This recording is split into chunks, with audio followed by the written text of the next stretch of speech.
In front of me is Google Pixel 8i, and today I would like to show you how you can switch on or off location. You can start by going into Tap menu and looking for a location shortcut. When you find it, click on it.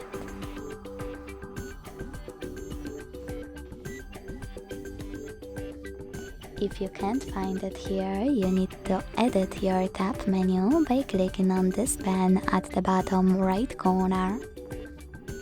Looking for your shortcut here, hold it and drag it to your current ones.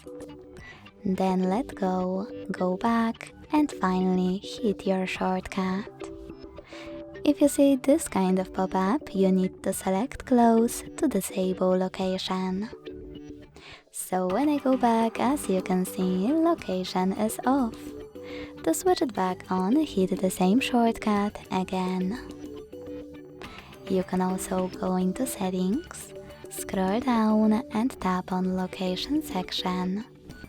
Then use this switcher next to Use Location to switch it off or on. Thanks so much for watching. If you enjoyed this video, leave a like, comment and subscribe. Bye!